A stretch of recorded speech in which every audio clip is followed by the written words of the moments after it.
কেমন তোমার মা? ঘুমের মধ্যে তুমি হালকা করে আওয়াজ দিয়েছো, মা সজাগ হইয়া তোমাকে আঞ্জা করে ধরেছে। শীতের রাতে তুমি প্রস্রাব পায়খানা করে দিয়েছো, বাবা এসি করে অন্য বিছানায় গেছে, মা তোমাকে ফালায়া যায় না। তোমার পায়খানা প্রস্রাব ধোয়াইয়া মুছাইয়া কোলে নিয়েছে, চুমু খেয়েছে। ওই মা তোমার কত পাগল, তোমার একটু লালন পালন হালকা করেছে, এই জন্য মায়ের মায়া লাগছে। কিন্তু মা তোর চেহারাটা বানায় নাই, তোর সুন্দর চেহারাটা বানাইছি আমি আল্লাহ। তোর জবানটা দিয়া কথা বলার শক্তি দান করেছি আমি আল্লাহ। আমি আল্লাহ তোরে নাপাক পানির থেকে বানাইয়া দুনিয়াতে পাঠাইলাম, পাঠাবার আগে খানার আয়োজন করলাম। এরে বান্দা, কিছুদিন পরে তোর খানা খাইতে মনে চায়, দাঁতের ব্যবস্থা করলাম। আমি আল্লাহ পাক তোর জন্য খানার আয়োজন করলাম, ফলের ব্যবস্থা করলাম। আমার দেওয়া নিয়ামত, আমার দেওয়া বাতাস, আমার দেওয়া সূর্যের আলো, চাঁদের আলো সব ভোগ করতেছ। ওই মাকে মা বলে যখন তুই ডাক দেও, আমি আল্লাহ কুদরতি নজরটা দিয়ে তোর জিহ্বাখানার দিকে তাকায় থাকি। তোর মাকে মা বলে ডাকো, তোর মায়ের কলিজা ঠান্ডা হয়ে যায়। আব্বাকে আব্বা বলে যখন ডাক দাও, তোর বাবার কলিজা ঠান্ডা হয়ে যায়। এরে বান্দা, আমি আল্লাহ কি অপরাধ করেছি বল? আমি আল্লাহ কি তোর মায়ের গর্ভে তোরে সুন্দর করে লালন পালন করি নাই? আমি আল্লাহ কি তোর মায়ের স্তনে তোর জন্য বিশুদ্ধ খানার ব্যবস্থা করি নাই? তুই তোর মাকে মা বলে বলে পাগল করেছ। আমি আল্লাহর ছেলে নাই, মেয়ে নাই, আমি বড় আদর করে বানাইছি তোরে মানুষ। ও বান্দা, তোর জিহ্বা খানার দিয়ে আমি কুদরতের নজর দিয়ে তাকায় থাকি রে গোলাম। তুই আব্বাকে আব্বা বলে ডাক, আম্মাকে আম্মা বলে ডাক দে। তবে মাঝে মাঝে কখন তুই একবার জিহ্বাটা নাড়ায় বলবি আমার আল্লাহ। তোর ওই আল্লাহটা ডাকে আমি কত না খুশি হয়ে যাইতাম।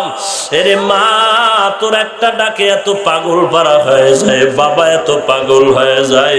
সন্তান রাগ করে মায়ের সাথে কথা বলে না, বাবার সাথে কথা বলে না।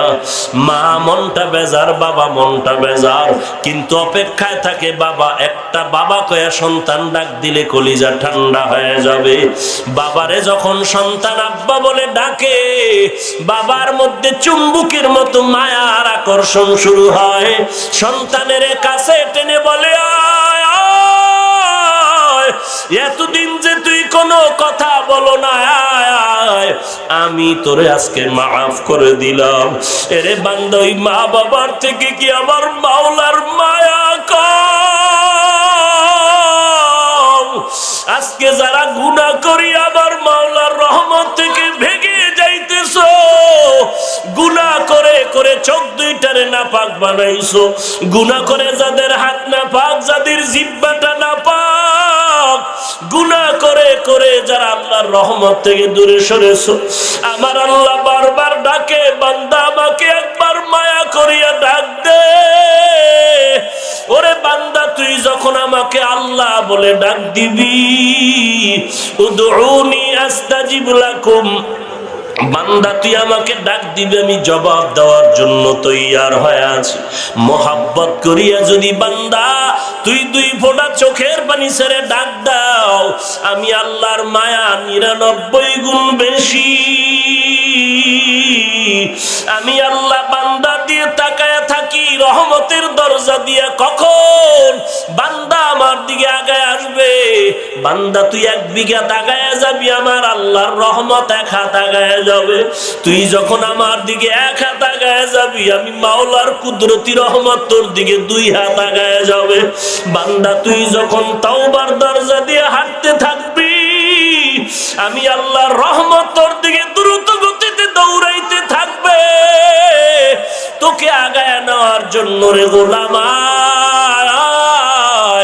এরে যুবক, পাও দুইটা আগায় দে, পায়ে হাত রেখে বলি, দাড়িটা কেটে নবীরে কাঁদাইও না রে যুবক। 5 ওয়াক্ত নামাজ বাদ দিয়ে আমার নবীরে কাঁদায় না রে যুবক।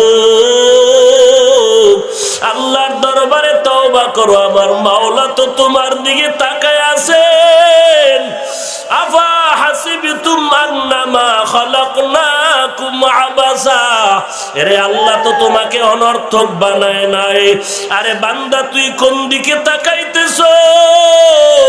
তুই কারে তালাশ করো? আল্লাহ তো তোকে তালাশ করতেছে রে গোলাম। ফাইনামা তুওয়াল্লু ফাসাম্মা ওয়াজহুল্লাহ, এরে বান্দা আল্লাহর কুদরতের দিয়ে তাকায় তওবা করো। জীবনে যত অপরাধ করেছো ক্ষমা চাও।